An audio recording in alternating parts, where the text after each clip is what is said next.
right, well, let's get rolling. Welcome everybody to this latest CU Town Hall, which we're very excited to High noon. get ready to kick in the year. And Mike's here, so that's awesome. And look, Mike, you're even in our little A little circle. We're there. Yeah, you got orbiting. a little Oh, I like circle it. there. Wow. So this is number 141. Once we get to 500, we're going to give away a car. So Wow. that's what Keith told me. He said he was going to, sponsor us to give away a car.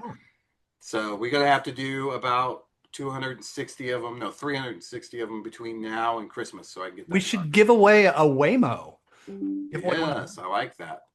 I had a real, I'll come up with later. So for Mike, you and I should talk about, I had a revelation about that the other day. All right, so let's move on to the next slide. A Waymo revolution. All right. All right, well, welcome. My name's John Best. I'm the CEO and co-founder of Best Innovation Group, and we do fun things for credit unions, a lot of innovation. These days, a lot of mergers using AI. Yeah, you're busy, huh? Very, very busy. Good. Yeah, it's been really interesting. I was telling Melissa, she sent me a note about Klarna, the buy now, pay later people. Yep. And it was a great note because, Hmm. we covered them last year about, really their push into AI and all the press they got around that. Well, their earnings are reflecting it. And I really feel like, at Big, we're experiencing some of the same thing. Day one, we bought it for everyone. And, I've just seen, we've had a good year with regard to that. So, Good for you. it's all about using it right. But I think the earlier Yeah. you get into it, the more learnings. We've had a lot of working sessions around it, but it's really paid off. I think there is a promise there. There is promise there. Exciting stuff indeed, sir. And Yep, you're right yep. there in the middle of it as always. Well, speaking of that, why don't you introduce yourself? Oh, I'm Mike Lawson, host of CU Broadcast. We do video interviews with the industry's game changers, innovators, leaders, you name it. We will How talk to many you. videos do you have out there?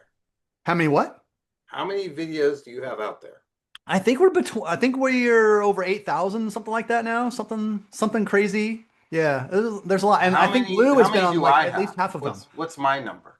What's your number? Mhm. Well, you and Lou probably combined for probably over half of all our. No, I do not. I know And that. Keith is slowly catching up. Yeah, Keith will get there.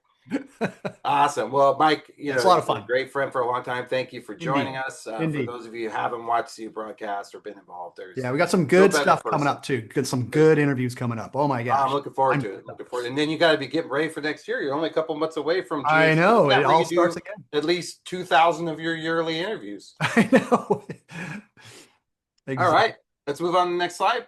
Talk a little bit about our sponsors. We have America's Credit Unions, which a lot of great stuff going on with them. They continue to push things forward. And Mike, I know you've been to a couple of the conferences. Yeah. Yeah, we're at Tech OME. I attended the growth and strategy one and participated in that with Brett King. Brett and I were just talking last night about that. Oh, right on. You got to talk to him at night because he's in Thailand. That's so right. That's right. You got to catch him on his time zone. You got to be a night owl. Or or he's on a plane. If you're out there in the industry and you're looking for compadres, partners, peers, that's the best thing about this industry is it's collaborative. And but part of that is finding where these folks are, and there is no better place than these meetings that they put on, whether it be lending, marketing, tech, operations, HR.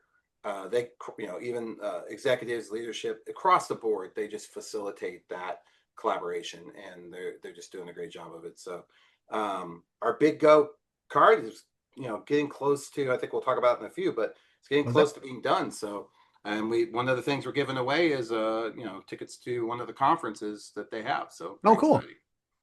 Speaking of exciting, yeah, they put on good show. The man, the legend, the Luma, Lind. So I'm telling you, I don't know if you saw this. I was working on some stats yesterday, Mike. Just in 2023 alone, take a guess at what percentage AI fraud went up in 2023. Yep, just 2023.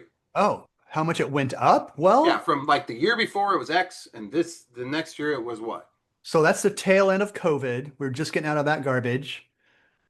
Gosh, that's 30%, 40%, something like that. 700%. Holy moly, I missed it by a whole zero. Have you seen all this stuff coming from Sora 2? No. Oh, it's crazy. Um, the video stuff is moving along really fast. And so my point about all this is, and he just announced some new stuff. He did very well at FinTech and he's announced a new platform, but you're going to have something like this in. It is just getting nuts how easily it is to impersonate somebody or create Oh yeah. synthetic IDs. And I know Keith will touch on that too when we Hmm. get to him. But if you haven't checked him out, what a great solution and great leadership there. So very exciting to have them as sponsors, and we've got Yeah, some cool stuff coming up to talk with them about they're here in good the future. people. Yeah, we have a couple of good interviews with them coming up as well. So some Yeah, really good case studies with credit unions, problem solution results, and the results are yeah, amazing. Yeah. thwarting some serious stuff. Yep. Yeah. All right, let's move on to the next slide. All right. So, you know, for those of you that don't know, we run something called the Innovation Club here at Big, and Jonathan Silly's in it. A lot of folks who are on this call are in it. We just had a meeting yesterday. Was good. We were talking about quantum. We were going over a lot of. We actually went over the details of the fraud scenarios and what they are, and solutions for that. So Keith has always been involved with it. We're thankful to have him as a sponsor for many years. And so, if you're interested, scan the QR code, call us, put something in the chat. I don't know, go outside and yell. We'll get to you. We're growing this portion of it. It's really been I think pretty powerful for our members. I know folks like John would sing their praises, and yeah, we want to even grow that more. We're seeing with the rapid innovation around AI and some of the other, and that bringing everything else up with it. Uh, Now more than ever, innovation needs to be part of your business plan, Couldn't agree more. especially to differentiate yourself. Yep. And so, and I can tell you that because what's the old Ferris Bueller saying? Life moves Moves fast. fast. If you Hmm. don't get up, it'll pass you by, or That's whatever he right. said. I should put that on this slide. Anyways, check it out. We'd love to talk to you. People like Brett King come talk to us. Keith and his team. We got something coming up where Keith, just real quick, if you don't mind, share what your CTO did using AI. It's ridiculous.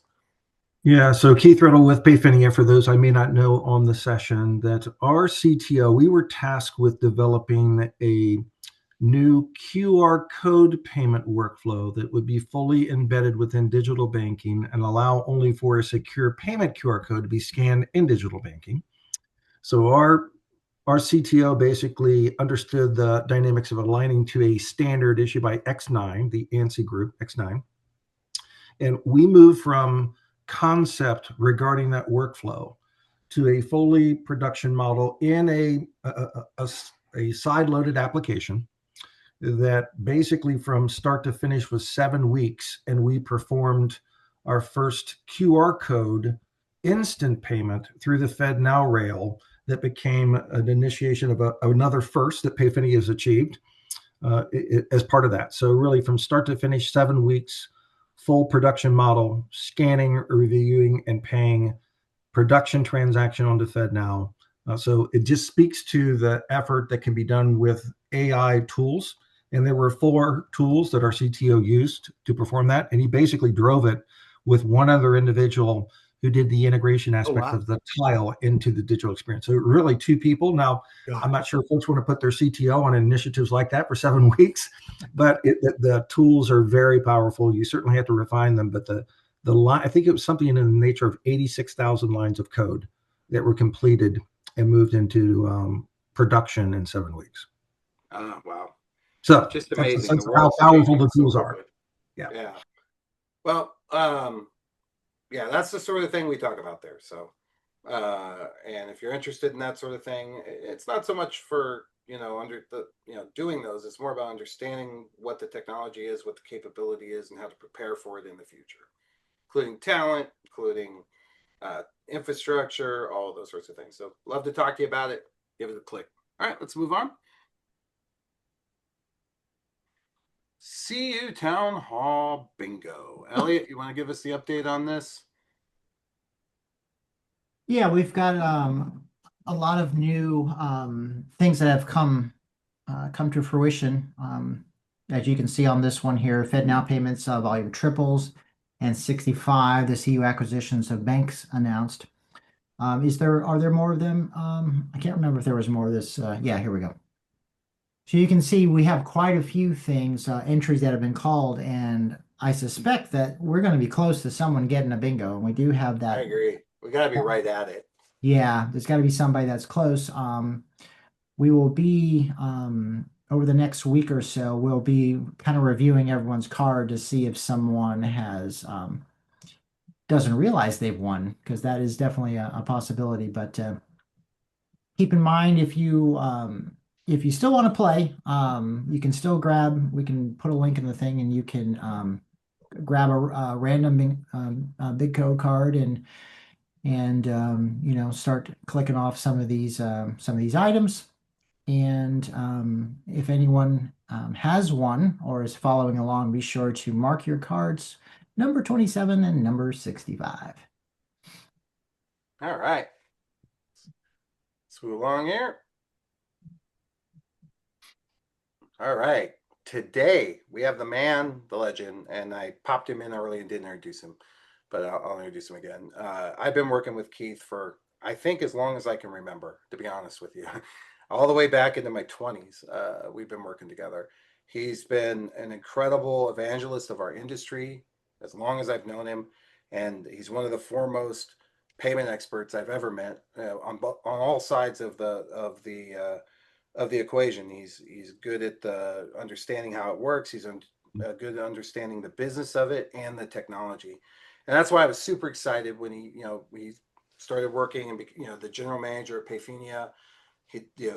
I knew that there would be some great things because he's always had a mind for this, and he knows how important payments are to the credit union space. So we're glad to have him.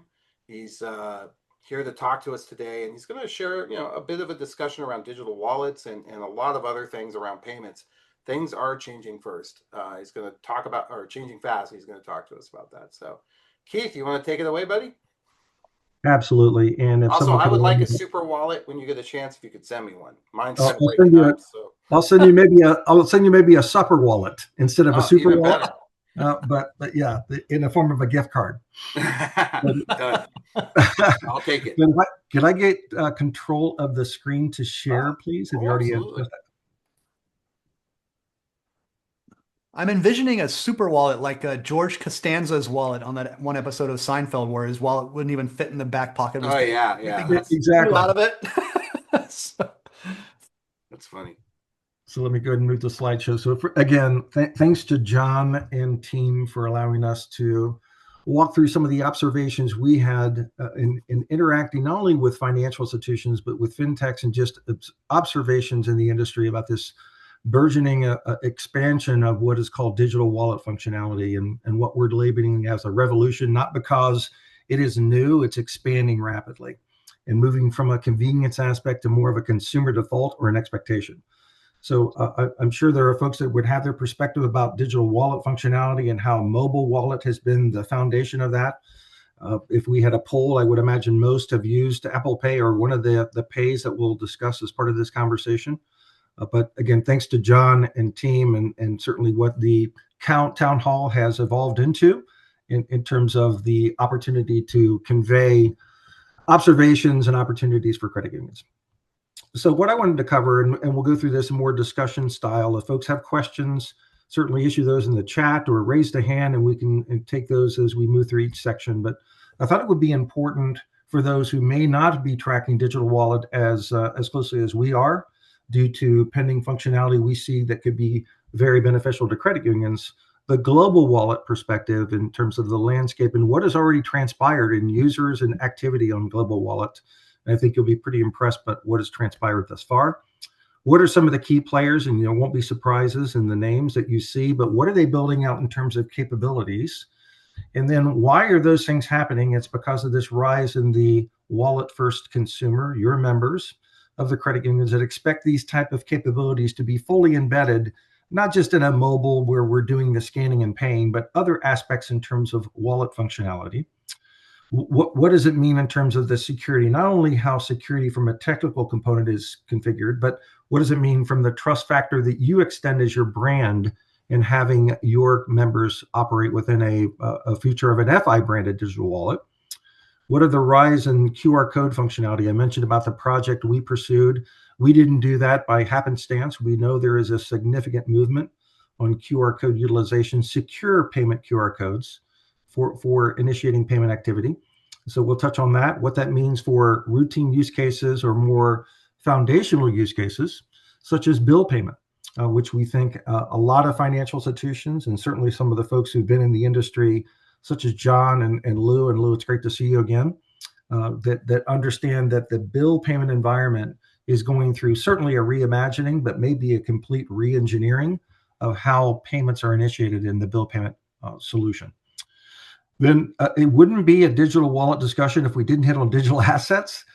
Certainly, we don't see ourselves as a stable coin or a crypto expert, but we can talk about in general how we view those things being a part of a broader wallet configuration. And then what does that mean in the future for these super apps, not a supper app, as we reference, but a super app being the future of engagement with your members.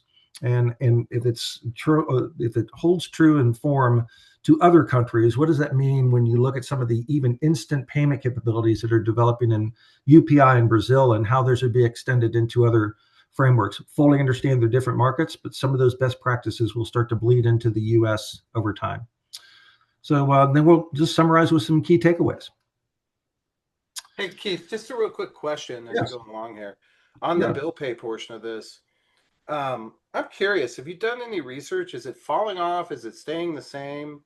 I'm just wondering, I started to think about it the other day as I was looking at some data from, I was making some changes to how something connects to something else, and part of it was the bill pay reconciliation portion of it. And I was like, are these numbers going up, down, nothing? I don't know if you know anything about it. I was just curious.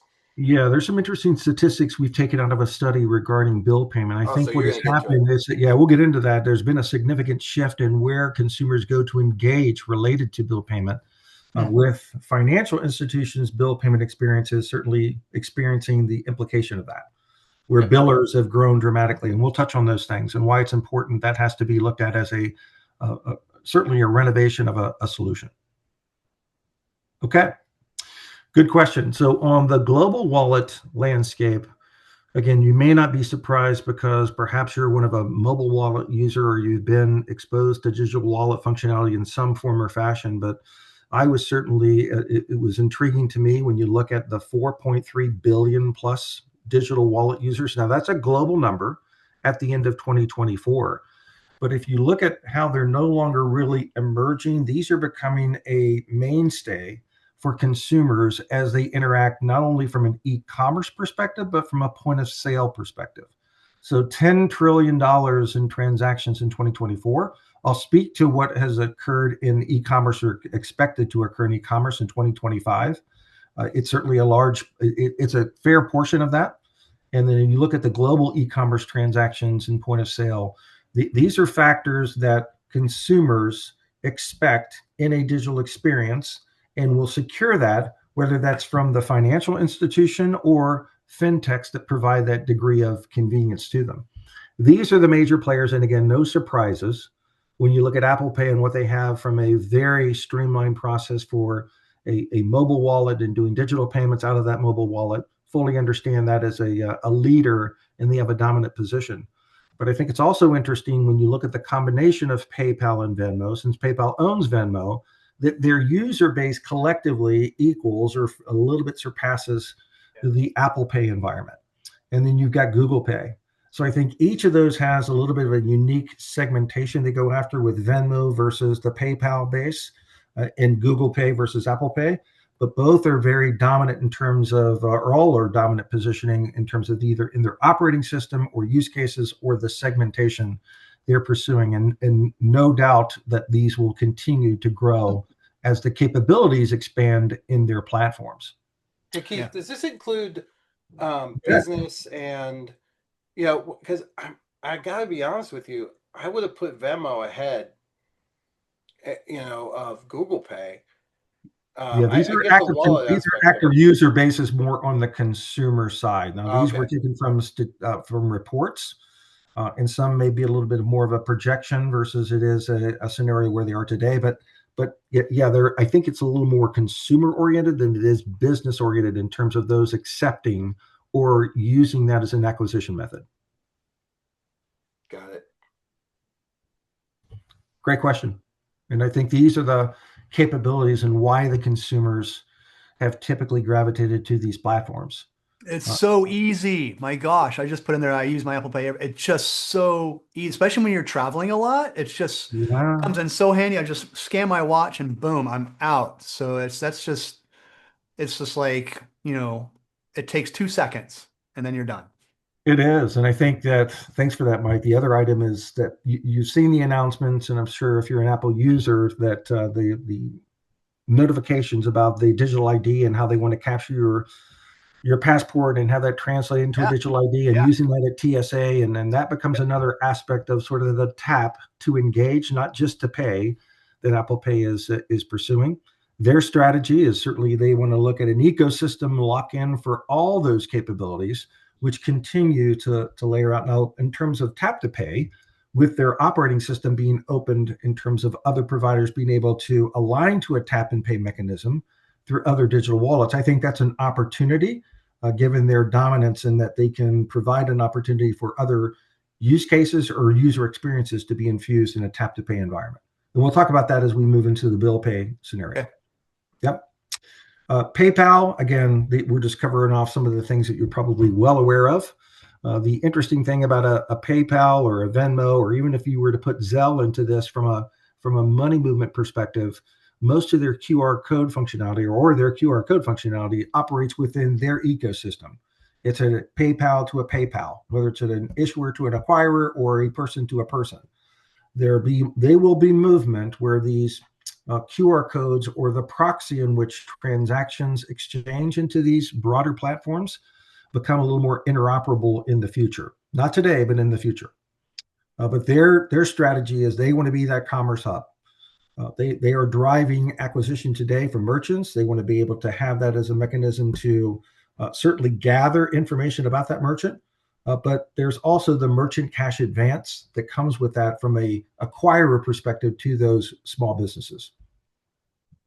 Venmo, different segment, but it is more that social P2P scenario, and they want to be that social P2P leader. And then you look at Google Pay, they're a little more platform agnostic, and they want to position themselves as an open platform to support the exchange of data, whether it be rewards or payment activity. So those are kind of some unique capabilities and where they want to strategize and where their end game is in being able to dominate a given vertical or market. Why consumers are switching to these, or not even necessarily switching, utilizing them. It's not really a nice to have anymore. It is a significant market expectation. Oh yeah. Oh yeah. So 58% of the, 51% of the consumers that were surveyed said that they would not shop at a store that doesn't accept digital wallets. And was that 78% of Gen Z? 78% of Gen Z. Yeah. I believe it. Totally believe it. So that's the digital engagement expectation. Again, these probably aren't surprises to folks that have been in the marketplace and they're serving members and seeing this dynamic occur.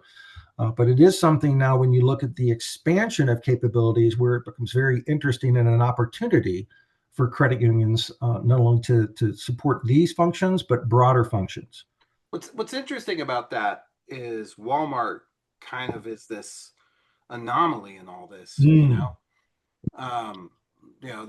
they barely accept actual cards, tap for sure not. But I see my own little straw man survey having to go, because I use it for my pharmacy right now.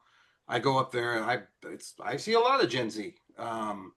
So yeah, interesting. I just don't think when they take these surveys, they think about that in their survey. Yeah. No, because I think when you look at Walmart Pay, go ahead. No, and yet they're starting to promote stablecoin. Is that correct? So that's a whole nother rabbit hole we can go down. We'll touch on stablecoin when we get to that point. But I think the other item that is a transitory step for those merchants is how are they going to view the capturing of a QR code for the initiation of a payment that is a instant payment, potentially, not even a card-based payment, an instant payment at their point of sale locations using their apps, the Walmart Pay app. So that's where Walmart is starting to look at the effort to drive benefits to a consumer, to use that app, to use that payment flow to get benefits, not only that are discounts, but figure out what the shopping habits are for that given user.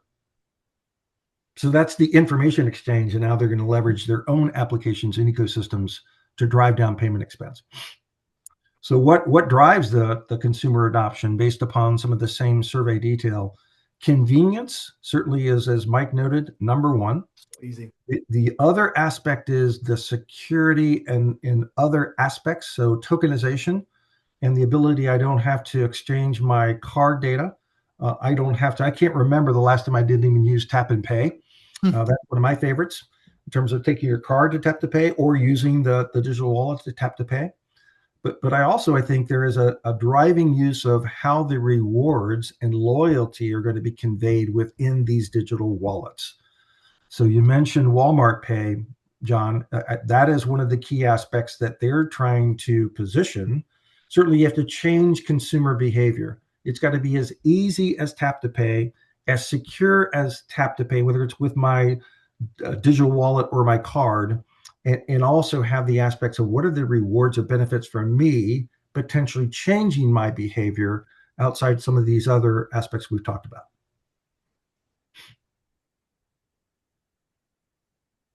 Any comments or thoughts on those before we move into some of the security features?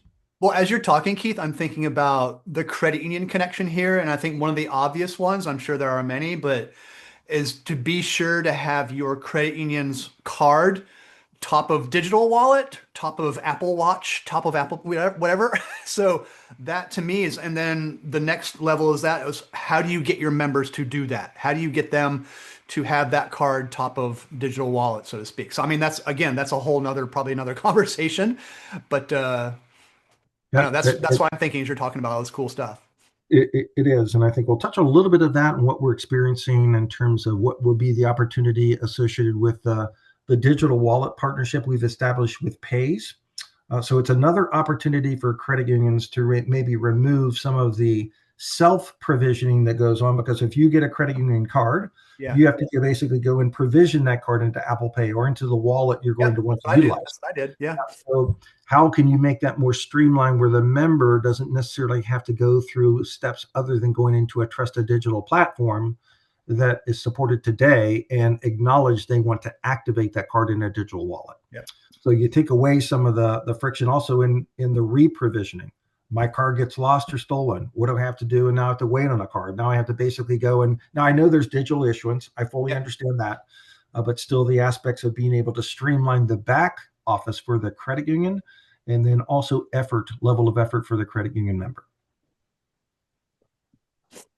And part of that on the security front is the tokenization. I know many folks use digital wallets, so this isn't anything that is a monumental surprise, but once you replace the 16-digit card number and replace that with a unique token that's applied for various use cases and can be leveraged in terms of biometric authentication when you go through an Apple Pay transaction, that those create an opportunity for it's more secure for the member. They have a greater trust factor with the institution that is enabling that, even though it's in the Apple Pay framework, for example.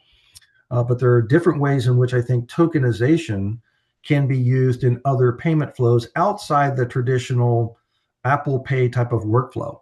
What about using tokenization for instant payment exchange or as a proxy to request payment activity from someone and securely receive that from them through their digital experience? So I think the tokenization is more of the foundational aspect. How that's going to be applied to various use cases as we talk through this is going to be the interesting factor as the marketplace continues to evolve. QR codes. So we've touched on this on a couple of occasions already, but beyond the NFC kind of tap to pay at a QR code at a merchant location where you're scanning that like in a Walmart Pay type of application and being able to go in and initiate a payment. Now there's some other points of friction on the back end where if you're using an open banking to register my account, authenticate myself, and then do the payment. There's a little friction there that needs to be worked out over time. But I think when you talk about, Mike made the reference to what are the opportunities for credit unions to participate in this burgeoning use and understanding of QR codes. I think if I were to do a poll, most of the individuals on this session have probably used a QR code in some form or fashion.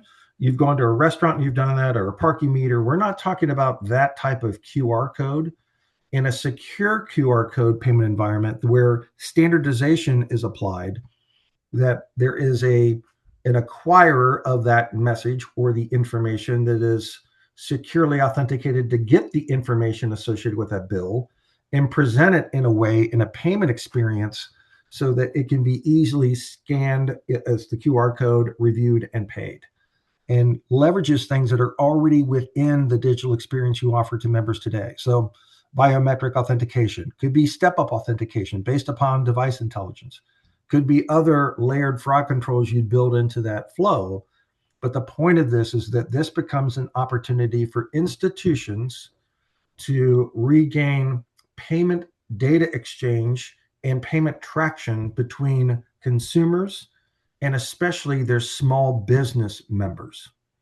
So most credit unions focus on the SMB vertical, which is the driver of the economy in the US. So if you look at those that are either micro businesses or smaller businesses, their biggest pain points are getting paid faster. In a separate study we analyzed, 55% of all invoiced sales in the US are actually paid late by a period of 43 days on average. So that's a significant implication to a small business that is relying on cash flow to be accelerated. So that's the SMB's challenge. You've got the consumers that they have now adapted to the immediacy economy, which instant money movement capabilities are the backbone of that. So think of the QR code as being the proxy or the data exchange. The digital experience you have as being a point of integration to support that for your consumers, but more as importantly, support a faster payment exchange for your small businesses. So you're actually improving the experience for the consumer member and the overall cash flow and overall experience with the credit union as the SMB. So those are the ways in which new ecosystem services can be developed that can be applied in this case of a QR code exchange. So reviewing, scanning, paying, certainly addressing things related to invoice collection and payment. That was the initial effort when we developed that QR code payment experience using 4 AI tools in a matter of 7 weeks, fully embedded in digital banking. And actually it's been a very strong response to now working with some larger providers within the market that can be market movers in enabling that in a standardized way. So I'll pause and see if there may be questions or comments from the group on that. So one thing that I've been looking at lately, I've been observing that some QR codes, they appear to be like, I don't want to say locational. It's like there's a little extra juice on them in the sense that usually they just time out, but it appears that maybe there's a little more to when they build the QR code, that they're adding some more security. And is that what you mean by dynamic? Or because dynamic codes are just the creation of a GUID, a unique ID and putting it in there. But when I think of dynamic, what I was thinking is the thing that they're doing where it seems like when they create the code, they add some other, for the device, they add some other aspects of the device ID, so it can only be used from there. Exactly. So think of it as there is a secure payment QR code that's leveraging a standard. And in this case, we'll just reference the ANSI X9 standard. And the important part of that is not only is it generated dynamically, but within that QR code, there's a URL definition that has not only the opportunity to infuse a digital signature. So only Payfinia, as the provider of services to XYZ Credit Union, can actually request the data on behalf of that FI and then infuse that into their digital experience where it's fully embedded. For example, Yeah. it also has the verification that the merchant is a verifiable endpoint, if you will, as part of the data exchange. It would have their routing and transit number and account number is never displayed in the user experience. It would have their payment methods. Do they support instant, card, ACH, stablecoin, or any variation of those? So what you're doing is you have a URL that contains all of this data, including the specific, is it overdue or due as a payment? What's the description for the payment? And you're infusing that into a user experience, allows, again, the user to certainly scan it, review that data as part of the secure scan, and then make the payment without, again, you remove the friction where you don't have to know the routing and transit number and the account number details of the merchant you're paying to. Yeah, it's like a reduced range approval. Yeah, to a degree, yes.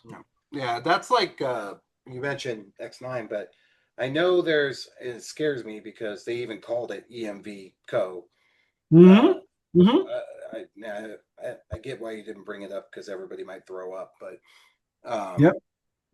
It seems like Europe once again, almost in the same way that they did the EMV for the chips, is on their way again with that same issue. Okay, very cool. And I think what's important for the credit union industry is to look at use cases where this can have some immediate traction.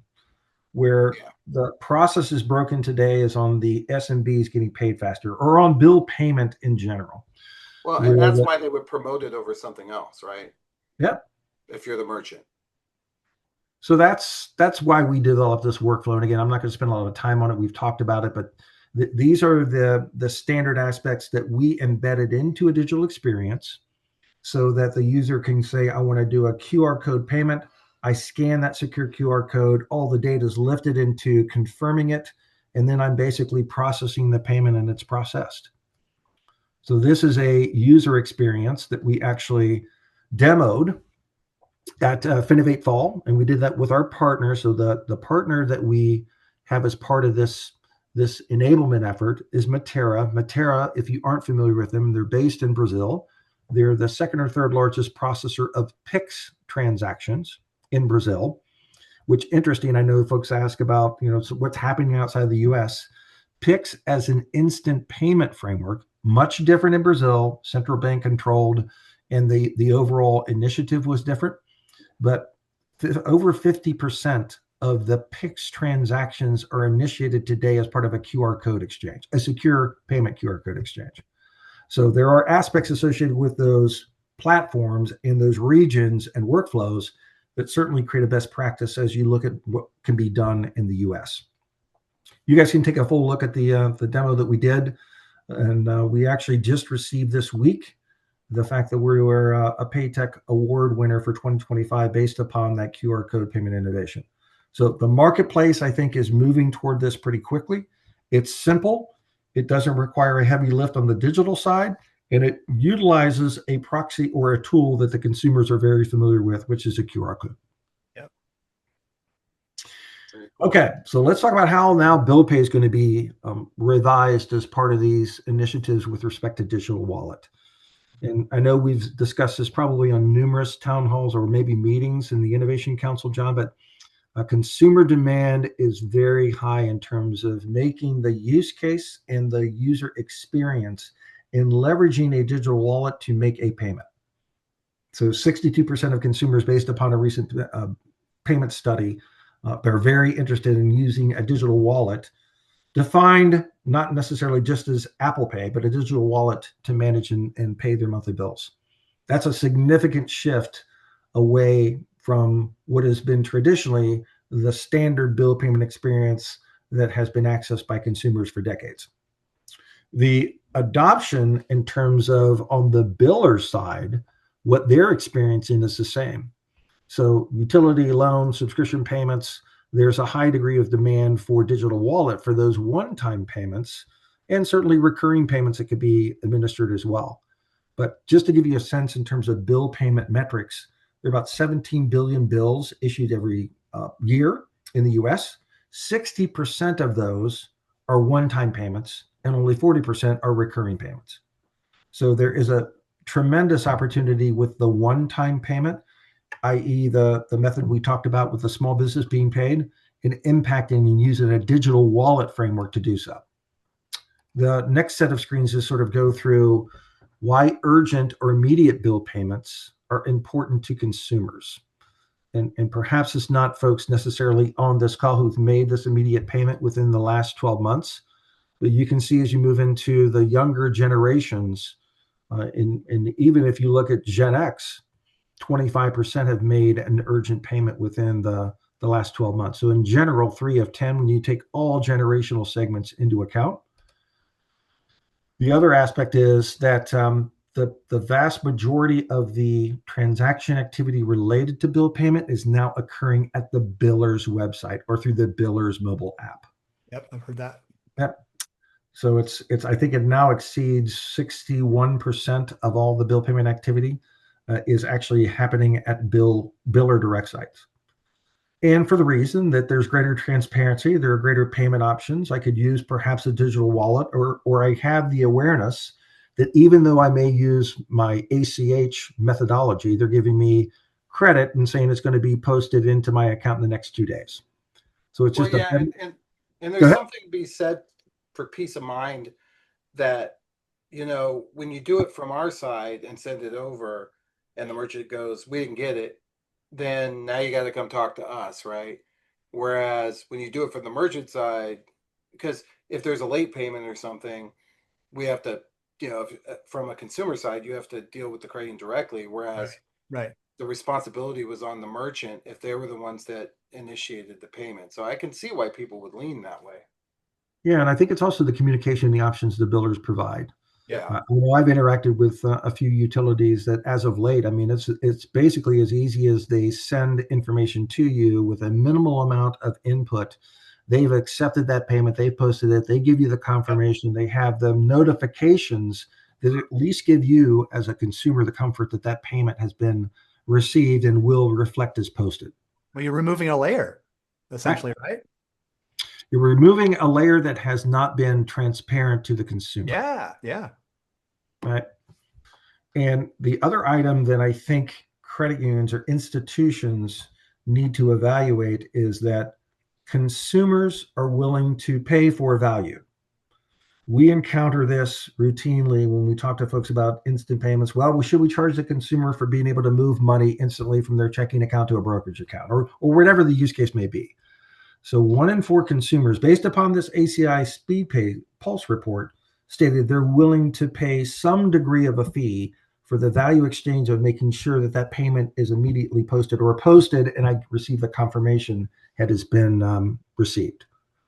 So I think this should resonate with credit unions serving generations that are used to immediacy. If they go into PayPal or they go into Coinbase or they go into Venmo or Grubhub and they want to immediately withdraw funds from those digital wallets, they pay a fee today. And that hasn't stopped them from proceeding with the immediacy of pulling those funds from those wallets. So providing them the opportunity that I can send a payment or have that payment posted immediately. There's great transparency for them. They get to hang on to their cash flow longer. They get the transparency. And the other thing that should be underscored as part of this, it is a customer or member retention aspect. So if you aren't anticipating the opportunity associated with this, then perhaps those are things you can look at strategically, because you're coming out of your strategic planning sessions and we're going into the 2026 calendar year. Okay, these also align to use cases that Cornerstone has indicated that, look, folks want to be able to move money, whether it's from my checking account to brokerage or a checking account to a crypto or digital asset framework, doing last minute consumer payments, ad hoc payments that I would do with an SMB, but also e-commerce. So that's going to be the next paradigm in terms of, now it will take time because the US marketplace is certainly driven by card exchange. But once these larger merchants and the acquirers align to supporting things that are pay by bank, which again, it will take a graduation into that, there will be a time where that's going to happen instantaneously at a broader set of merchants, and then you could certainly do that today. Okay, now speaking of e-commerce, so I'll just finish it up on that point and get into a little bit of stablecoin, and we'll leave time for questions. Cool. As I mentioned, go ahead. No, I say cool. Yeah. So from an e-commerce perspective, this is another area I mentioned about what was it, 10 trillion in 2024, where 1.8 trillion is expected in e-commerce purchases this year. What's interesting is 70% of that's going to occur on a mobile device. So roughly half the value will be exchanged in a mobile experience from an e-commerce perspective. So what does that mean for the credit unions? That's great if you basically have a member that's loyal and they're going to put you at top of wallet, but look at the competition you have from a digital wallet perspective. I would say that if you go out to e-commerce sites, there's going to be a PayPal positioning, there's going to be an Apple Pay positioning, but there really isn't a positioning for the FI as a digital wallet where they could take advantage of that from their member to have the same degree of comfort and a tokenized exchange of information, but also that their FI has enabled this digital wallet framework for them. Only 15 to 20% of the e-commerce transactions today are Apple Pay.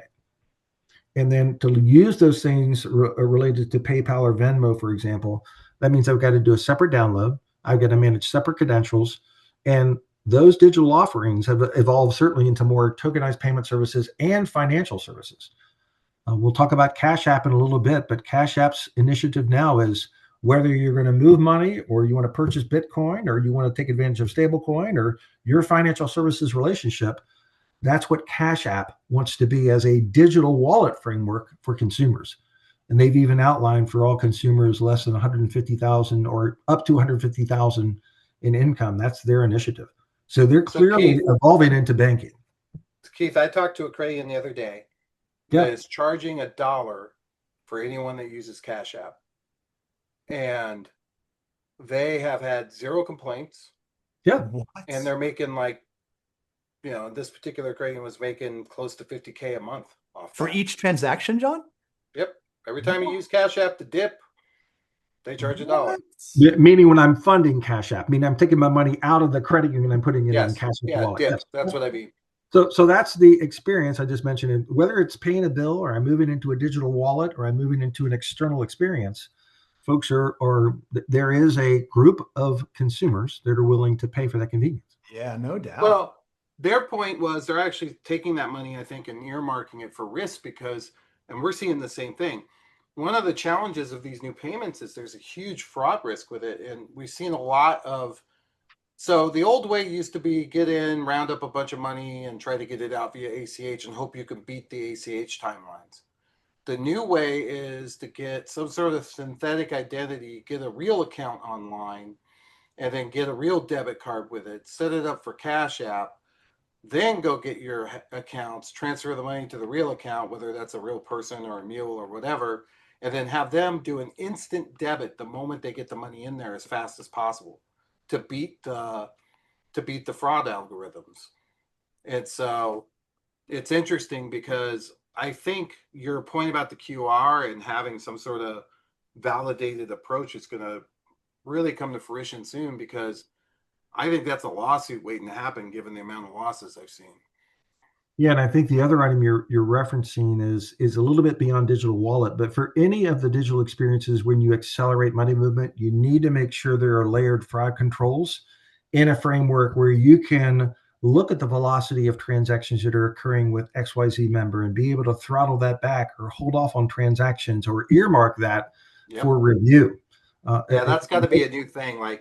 And also, I would also say, and these are things I know you've built into Payfinia, and I want to ask you more about that, but if this is your first time transferring to this account, then that should be flagged. We give the option where that can be at a lower risk threshold and managed appropriately and do it for a period of time and look at you need to look at aspects that create binding strength between the sender and the receivers. Right. Yep. Well, and also look for trends. Yes. Not just between the senders and the receivers, but one-to-many trends is what we're seeing. Yep. The network intelligence. So when we're looking at these digital wallets, it just feels like it's one more disintermediation, another degree of separation, if you will. Yeah, I think How do it's, we not look at it like that, or how do we combat that, or what do we well, do? I think there's disintermediation, but I think there's also the reality that I'm not sure necessarily just because you introduce a digital wallet in your digital experience as a credit union, you're going to Yeah, I completely don't know that that's the fix. to That's your word for money. disengage with Yeah. respect to doing the PayPal or Apple Pay. I think there is greenfield for credit unions where if only 15 or 20% of the transactions today are e-commerce on Apple Pay, that means that 75 to 80% maybe where they're going to a separate hosted payment page. They got to put in their name, they got to put in their card number, they can put it in the CVV. And that is a disadvantage in terms of friction where consumers don't want to do it. There's fraud related to being directed to a fraudulent hosted payment page. The merchants don't want it because it's not tokenized exchange of data for payments. So the merchants are looking for something that can be applied a little more substantially to those consumers who aren't using one of these digital wallets for e-commerce activity, which is how you can boost e-commerce activity and things.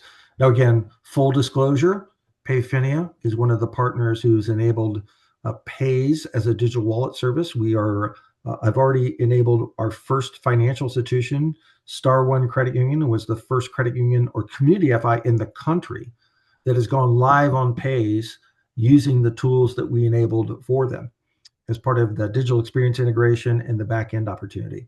But the e-commerce conversion opportunity for consumers is substantial. I don't think you would see institutions like JP Morgan and Wells and US Bank and others that are EWS owners invest in that and extend it to Pays if there weren't an opportunity on the digital wallet front as a financial institution digital wallet. So Yeah. what I mean by that is, and I won't transfer over to my mobile device to show you the full experience, but this is an example where Pays as a digital wallet, your members' data associated with their cards and the online banking user data and other information has been supplied to Payfinia. And we have enabled that in a very secure fashion with a cloud or a confidential computing layer on top of it. So basically, it allows your member to go in and claim their digital wallet through the existing digital banking platform, which means if they're going through biometric authentication to get into your digital banking platform, which most do, they're following a secure process to access digital banking and then access the workflow to enable Pays within digital banking and manage their profile and manage their proxy in which they would access the Pays digital wallet when they go to a merchant. So it flips the model where instead of using a separate experience, they're using the existing experience and accessing workflow to certainly access that digital wallet and then use it at locations where Pays is available, which is a growing number of merchants.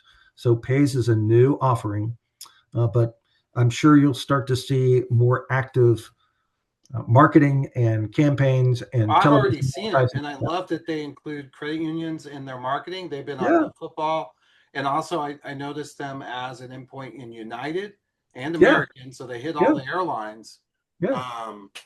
But my question is, and I'm glad that you brought this partner, but the history of that sometimes is, I mean, I guess to your point, it's the same problem we have with stablecoins. People who think they're going to start their own stablecoin and people are going to use it, that's just not realistic. So, anyways, I'll let you keep going. Yeah, no, great transition to the stablecoin, the digital assets. So I think the Pays aspect is one component of a digital wallet specific to e-commerce activity.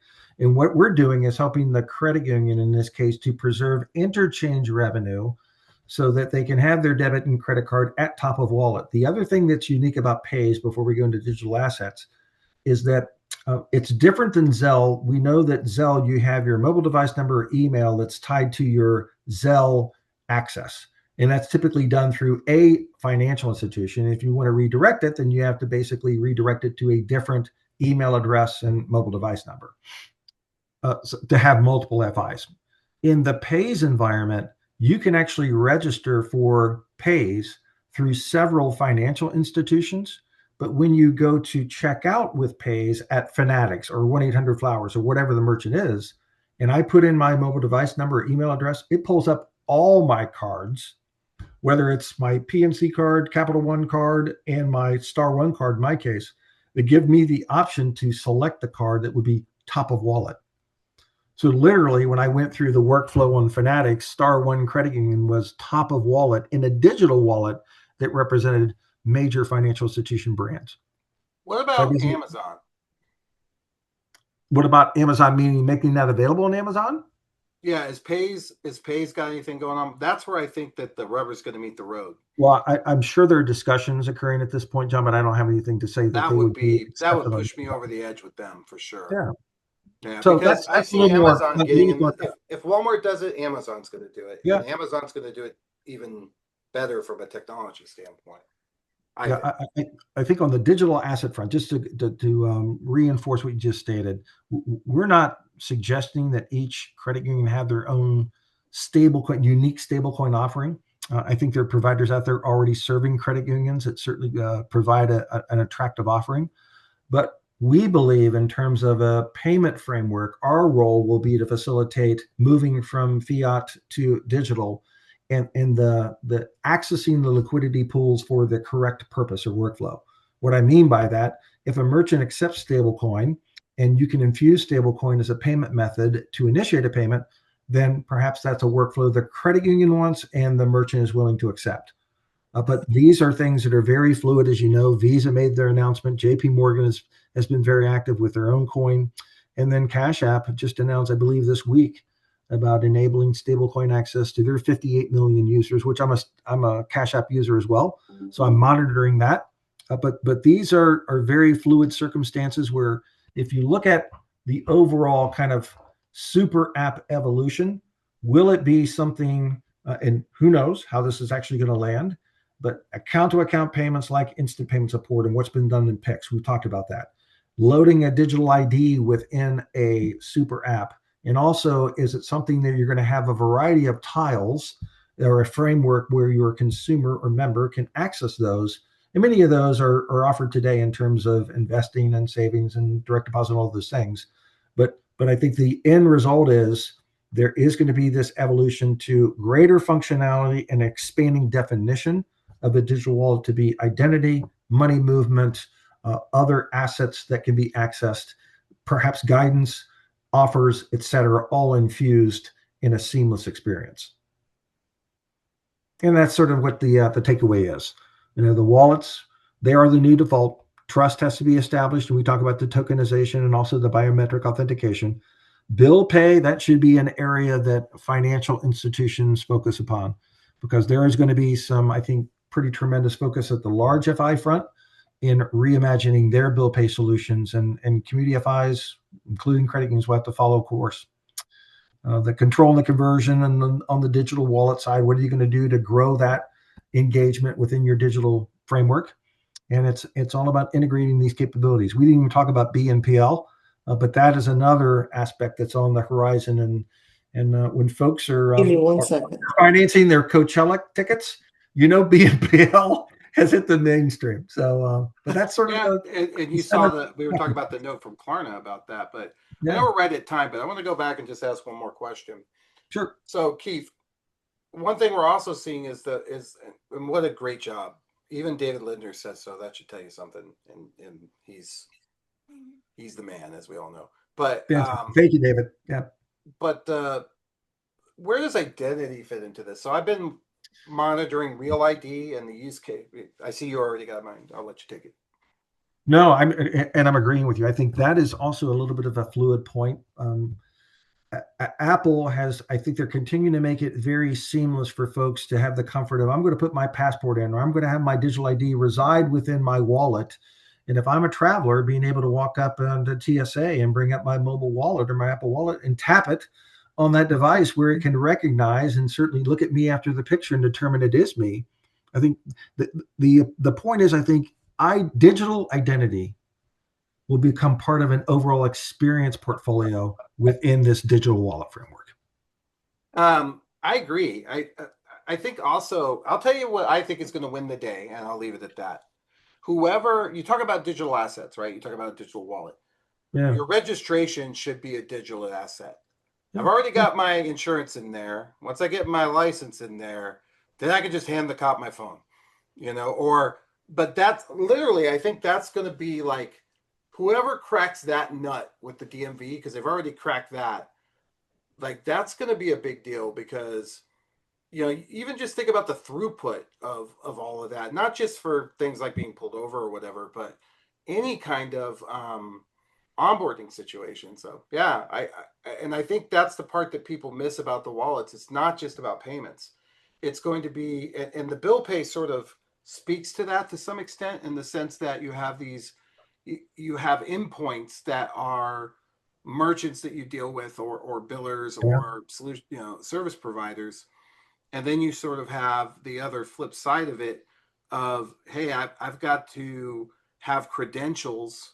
I just see all that coming together into one space, but it feels like a lot of eggs in one basket. But I don't see how it's going to play any other way, because people just aren't going to jump into this hoop to go look at their registration and jump into this hoop. They are now, and they don't like it. That's what I get. And I would say just another item to put in this ring of digital wallet, the credit union should be looking at all the data consumption associated with things that are being originated from third parties into the credit union.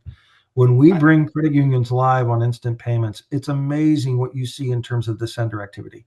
Oh, I bet. The Robinhoods, the Wealthfronts, the Bill.coms, and folks like MoneyLion. You'd be surprised when you go to our credit union and they see all these micro transactions coming in from MoneyLion, and they're receiving payments into the credit union. Those are micro loans being made by MoneyLion for the benefit of their members.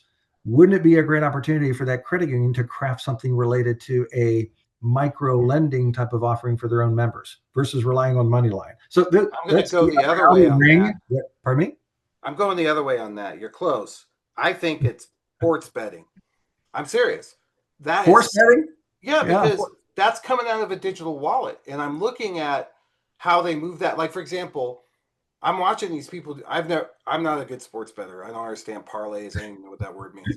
But I'm watching these guys, and that's all they talk about in the games anymore. I like football, but I didn't realize I had to bet to enjoy it. But to your point, there is an interesting concept going on there with regard to the rules and the states and stuff. And it's yet one more digital wallet space, but it's also weirdly enough for a lot, I guess some people, I don't know how it works, because my theory is always the house always wins, but otherwise it wouldn't be in business.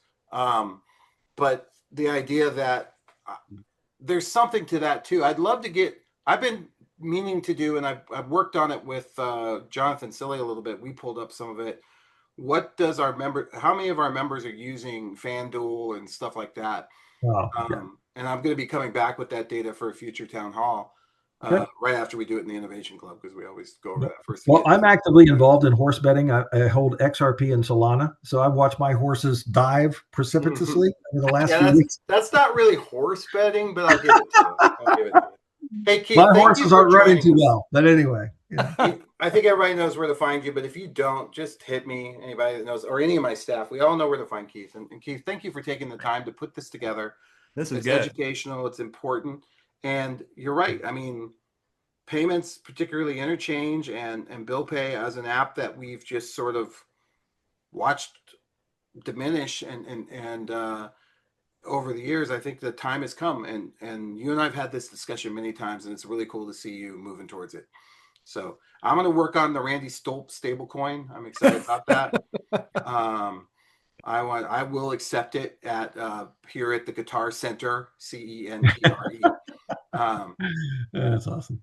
All right, thank you guys. so much, John. Wonderful. Thanks. Anytime. I know they can find you, and I couldn't tell you. You can't find a better person to talk to about this stuff. He's very humble about it, and he's good at explaining these things. Also, I think that long term. By the way, congratulations on Finovate.